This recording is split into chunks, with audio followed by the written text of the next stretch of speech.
And what's mine is yours. Wow, lucky me. Hello everyone and welcome to Action RPG. I'm your host Aaron, and for today's video we're headed to the world of the brand new isometric action RPG titled Vaultbreakers. I've had the privilege of playing this over the last 14 hours and I'm ready to give it a first impressions video. Now right off the bat, I just want to start on the Steam page, okay? The reason why I call this an isometric action RPG is because that is how they label it. Vaultbreakers is a top-down, high-stakes adventure action RPG. Now, if you were on Steam and you saw this, the first thing you'd say is be like, oh, top down, so it's an isometric view, and they're labeling it an action RPG. It must be an Exile-like, Epoch-like, Diablo-like. It kind of looks like Torchlight. Maybe that's the way the game plays. It is absolutely nothing like any of those games, and I will explain during this first impressions video, okay? So, there is a playtest going on right now. I believe it goes till the 11th. If you're watching a streamer, you could actually get drops for it, which gives you access to the playtest, or you could request access, is what I did, and it took about 30 hours, and then they finally gave me access to the game. So again, I've been playing it for 14 hours straight, and we're actually going to start this video with the quick cinematic. Enjoy.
We are now logged into Vaultbreakers, and right now I am in my hub or my hideout or whatever descriptive word you want to use for it. This is where I go to level up, turn in quests, get my character ready, drop off my loot. Whether you die or extract in the map, this is where you end up. Now, right off the bat, I was like, okay, how much character customization can I do inside of Vaultbreakers? They're claiming it's an action RPG. Let's look at the skills. Let's look at the passives. Let's look at the gear. Let's see how much tinkering we can do. All right, and I'm going to take you through it right now. These are your options. Characters, and remember, this is a limited play test, all right? There's 5 different characters. You got Spyro, the little dragon. You've got the Ranger. Sword and board. This is the broken character because of course there's a meta and there's imbalance and people have to use the most overpowered thing. You got the vine lady. This is actually kind of like the minion class. You can have like little shooting vines. And then you've got the berserker dual wielding. Now there's 3 other classes that are question marks here, and in the trailer that you just saw, one of the classes is using 2 daggers, probably like the rogue class. So we know that that class is very likely coming. You also have your perks. So as you play your character, you level up right here. And as you level up, you unlock different perks. For Spyro, the character I'm playing, there's 12 different perks, and I can use 4 of them. And these perks slightly, I'm using the word slightly modify your existing skills. All right? Every character has 5 skills. You do not get to pick. These are the standard 5 skills for the class. This game plays very much like a MOBA. It's a PvPvE extraction, and later when the game launches, if you hate PvP, the campaign will be PvE only if you want to play it that way. But this game is literally all player versus player, kind of in its current form. So right now I've got my basic attack. I've got my AoE for control. I've got my little dash that does do damage and stuns enemy. I've got another shot that stuns enemies, and then I've got my big build-up attack that I can't use right now in town because I need to be in combat basically to use it. And for the most part, that is the character customization. You select your character, that character gives you 5 skills. You pick your 4 perks as you level up your character, and you have some gear. So the gear here, at least right now for myself, I have 6 different slots. You've got your accessory, your helmet, your armor, your gloves, your weapon, and your boots. And then later on, there's like a neck and a ring and a couple other things that you're going to put on. Now, gear, at least in the playtest, is very limited. There's 4 types of gear that I have noticed. Gear that gives you life, gear that makes your abilities stronger, gear that makes your attacks stronger, and gear that is designed for killing bosses. So like 50% damage against bosses. But just know that's not going to do anything for regular enemies or player versus player. So for me, I was using all ability items because obviously like I'm a ranged ability attacker, my little dragon here. But I've learned pretty early on that you want as much life as humanly possible. So I started switching to give me more life, because when you're in combat, sometimes you got to run away, sometimes you got to regroup, and having that little bit extra life will save you so many times. Okay, so that's the character customization in the game. There's practically none. Welcome to a round of Vaultbreakers. Now, what I'm going to do is kind of show you what a round looks like, and I'm not going to do any editing, so I apologize if this is boring, or maybe you'll like it.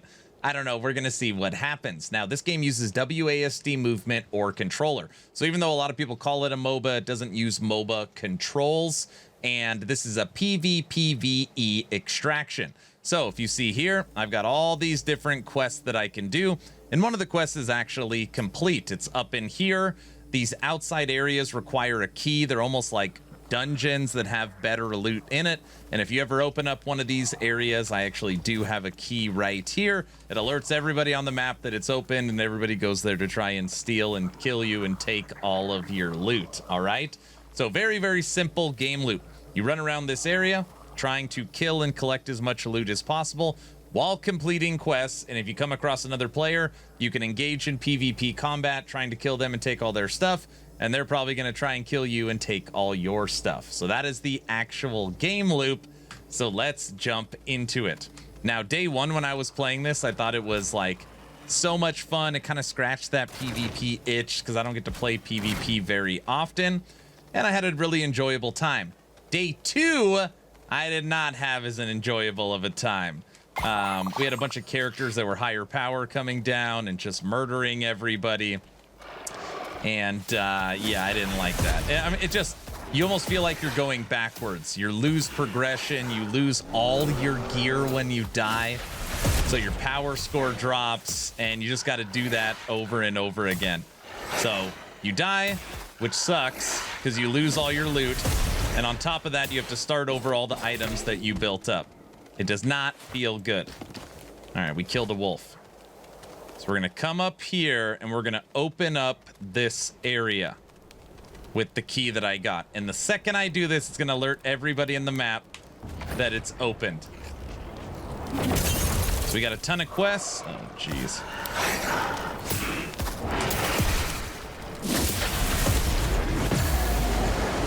This is the skill that I couldn't show you in town.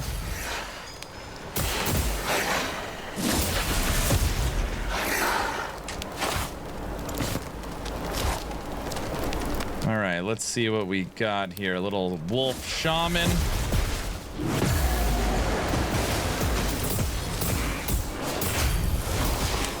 You just know somebody is going to be coming soon for PvP. I just know it.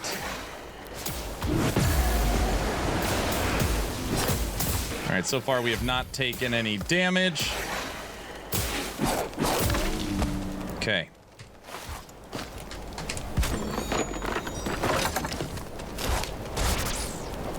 This white wolf in here that's patrolling, we can't actually kill it. You need some kind of special weapon to do it. All right, we're gonna loot some stuff in this area. We'll move up this direction. That looks like a big crate. Anything in there? No.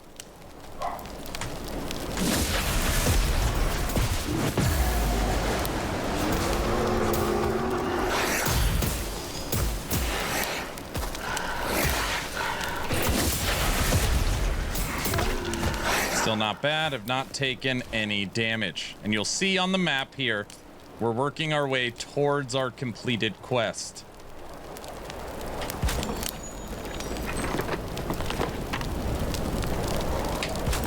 Now, why did I have so much fun day 1 and not day 2? So day 2, we went backwards in progression. I lost most of my crafting materials having to remake my gear. And again, a bunch of a bunch of high level characters came back and were just ganking everybody. It sucked. It sucked really bad.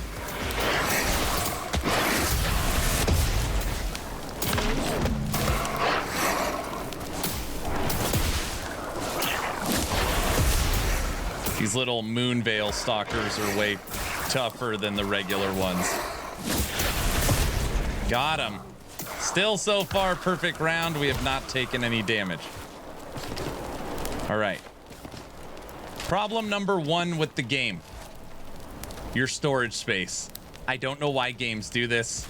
I'll never understand. This is an extraction game. As of right now, I'm full. So any other loot that I find, I would have to put back. So we're just going to put some stuff away we don't need. And when I say away, I mean drop on the ground. Just get rid of all of that. So all this loot that we've acquired, I'm leaving it in that chest. I don't know why games do that. No Rest for the Wicked did this, and then they made the change. They should double the stack sizes and allow us to have way more storage in town. I know you unlock storage later in the game, but it's silly to have such restraints early on. I hate that.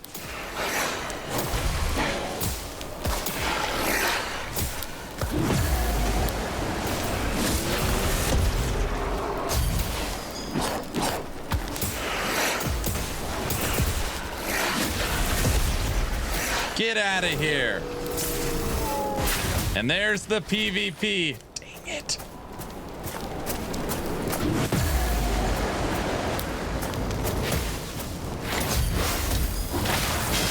No!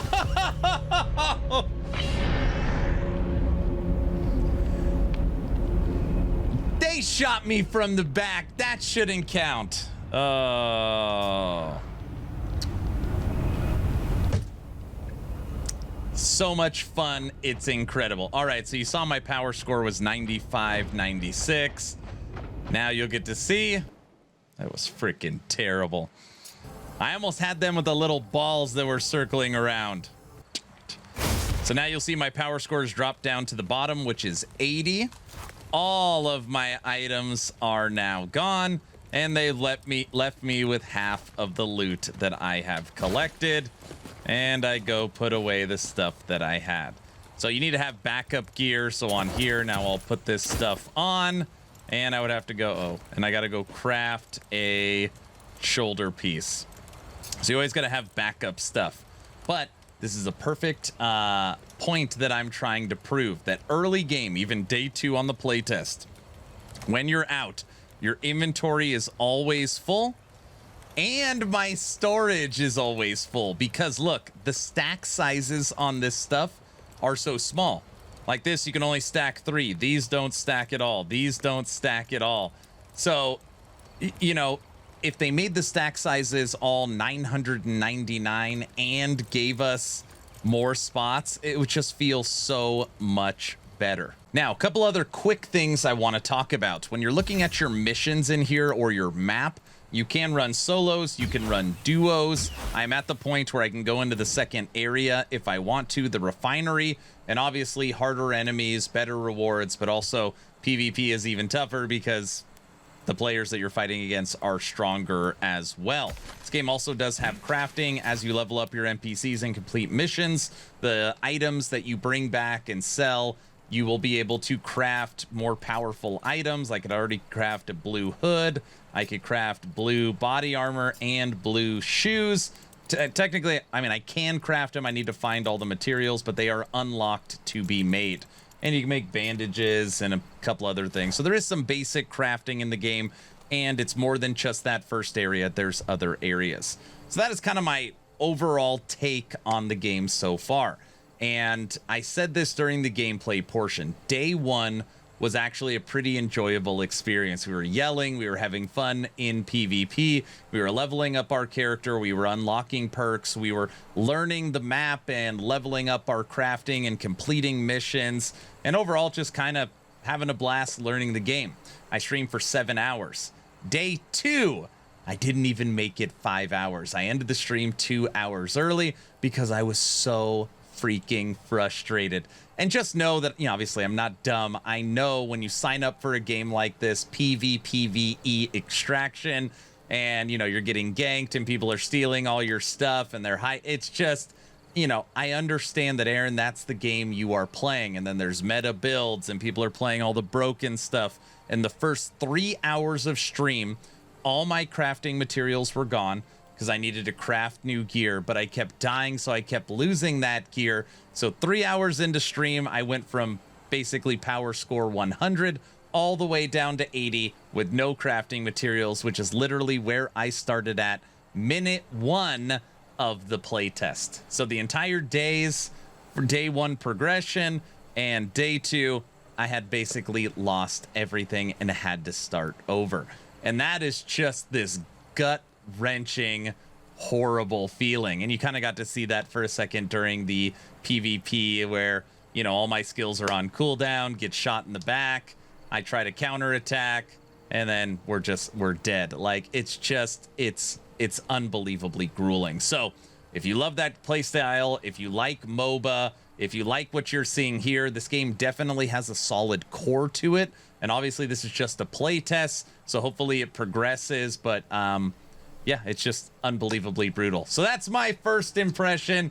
Let me know your thoughts in the comment section below. Please like, share, and subscribe if you think I've earned it. We are 390 subscribers away from 100,000. Just blown away by the support by this awesome community. Check out my new website, actionrpg.com. It continues to improve and get better every 10 days. And we got some pretty cool stuff planned for the future. And don't forget to join the Discord. Over 5,300 members in the Discord. We do game nights, movie nights. Right now we have an active giveaway for an Action RPG hat. It's just an awesome place to hang out. It's where we do all our subathon activities. I'm done. Hopefully you're entertained or at least learned something. Aaron, out.